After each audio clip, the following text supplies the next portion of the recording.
நல்லதும் கெட்டதும் நமக்குள்ளே. கௌரவர்கள் பாண்டவர்கள் அனைவரும் குருகுலத்திலே ஒரே ஆச்சாரியரின் கீழ் கல்வி பயின்று வந்தார்கள். துரோணாச்சாரியார் என்பது அவருடைய பெயர். அவர் இருவருக்கும் ஒரே விதமாகத்தான் பாடங்களை கற்பித்து வந்தார். ஆனால் பாண்டவர்களின் மூத்த சகோதரராக இருந்த தர்மர் பேருக்கு ஏற்ப தர்மத்தின் வடிவமாக விளங்கினார். கௌரவர்களில் மூத்தவனாக இருந்த துரியோதனன் அத்தனை தவறுகளும் ஒரு வடிவெடுத்து வந்தது போல விளங்கினான். அப்போ மற்ற சீடர்கள் எல்லாம் சந்தேகத்தோடு கேட்கின்றார்கள், ஏன் துரியோதனனை கெட்டவனுக்கு ஒரு பிரதிநிதி என்றும், தர்மரை நல்லவர், இருக்கக்கூடிய அனைத்து நற்பண்புகளுக்கும் ஒரு பிரதிநிதியாக இருக்கின்றார் என்று சொல்கின்றீர்கள் என்று கேட்க, துரோணாச்சாரியார் அதை அவர்கள் இருவருமே உங்களுக்கு விளக்குவார்கள் என்று சொல்லி 2 பேரையும் அழைக்கின்றார்.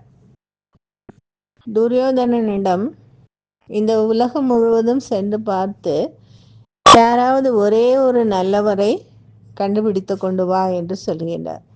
அதே போல யுதிஷ்டரிடத்துல உலகம் முழுவதிலும் தேடி யாராவது ஒரே ஒரு கெட்டவனை கண்டுபிடித்து கொண்டு வா என்று சொல்லுகின்றார்.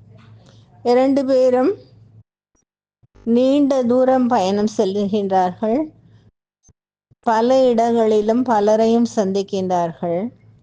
2 பேரும் வெறும் கையோடு வருகின்றார்கள். துரியோதனன் சொல்லுகின்றான், ஒரு நல்லவன் கூட உலகத்தில் கிடையாது என்று சொல்லுகின்றார். தர்மர் சொல்லுகின்றார், ஒரு தீயவன் கூட கிடையாது, உலகத்திலே இருக்கிற எல்லாரிடத்திலையும் ஏதோ ஒரு நற்பண்பு இருக்கின்றது என்று சொல்லுகின்றார். அப்போ அவரவருடைய மனதிலே இருப்பதைத்தான் அவர்கள் கண்ணாடியிலே நம் முகம் பிரதிபலித்து நம் முகத்தை நாம் பார்ப்பது போல அவரவர் உள்ளத்திலே என்ன வைத்திருக்கின்றார்களோ அந்த தீயதை மட்டுமே துரியோதனன் உலகமெங்கும் கண்டான். தர்மர் தனக்குள்ளே இருந்த நற்பண்புகளை பிரதிபலிப்பது போல எல்லோரிடத்திலேயும் நல்லதை மட்டுமே கண்டார்.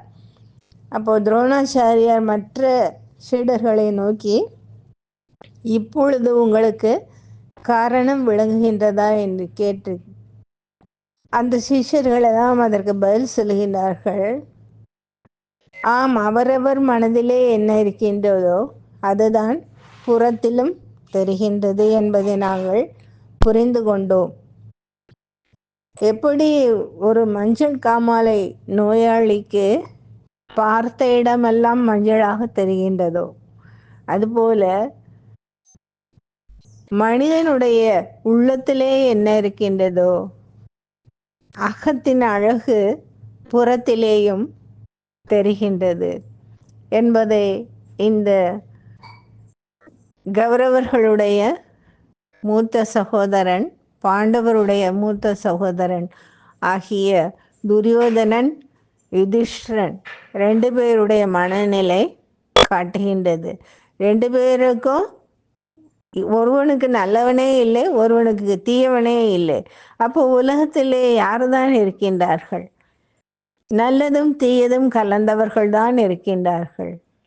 அன்னப்பட்சி எப்படி பாலும் தண்ணீரும் கலந்திருந்தால் பாலை மட்டும் பருகிக் கொள்கின்றதோ அதுபோல உலகத்திலே தீயது அதிகமாகத்தான் இருக்கும், நன்மை குறைவாகத்தான் இருக்கும்.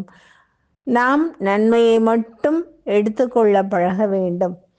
அதற்குத்தான் இந்த கதையின் மூலம் நமக்கு ஒரு நீதி கற்பிக்கப்படுகின்றது.